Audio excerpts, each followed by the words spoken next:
This morning, we're putting Germany in focus. An in-depth look at the ties between East Texas and one of America's closest allies. Now, it's not just about politics, but our people. GMA's Luckie is on assignment all week from Germany, helping us to understand that shared history and how it shapes our future. This morning, he's in the western part of the country in the city of Cologne. And we're starting off with discussions of faith and a church in crisis. Lane, good morning. Good morning, Victoria. Of course, this is the Cologne Cathedral. It's the tallest cathedral in the world and the most visited landmark in Germany. And for centuries, a symbol of the influence of faith in daily life here.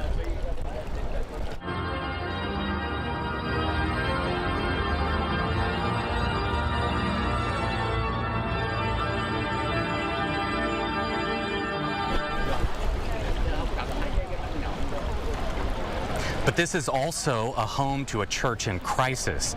24% of the German population is Catholic, and some new numbers signal an exodus underway right now. 500,000 Germans have left the church in the last year, and new polling suggests it may have some to do with the handling of the abuse scandal here. But the likely motivator is the so-called church tax, a controversial government policy that automatically adds 8 or 9% onto income tax and then passes that revenue on to the churches. Now, it takes decisions about tithing out of the hands of individuals.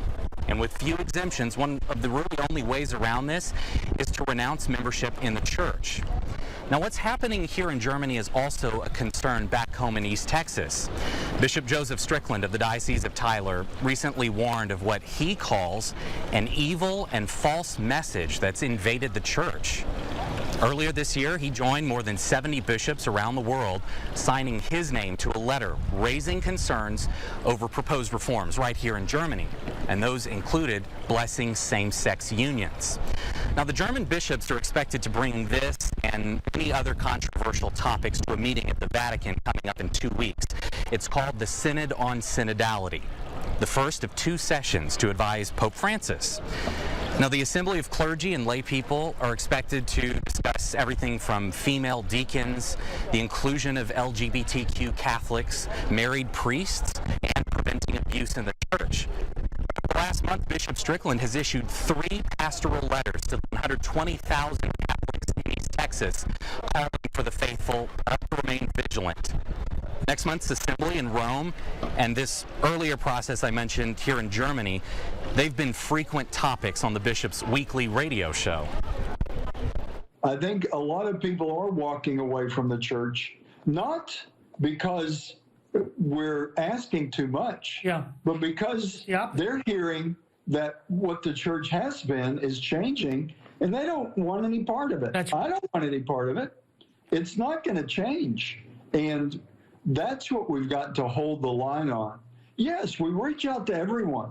And we seem to have lost the idea that love the sinner but condemn the sin. That's just basic to proclaiming the Christian message. That's what the missionaries did.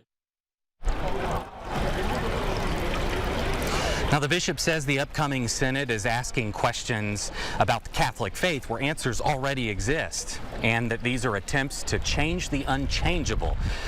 Now, back here in Cologne, Victoria, a sobering sign of the crisis of the church here, the challenges facing church leaders.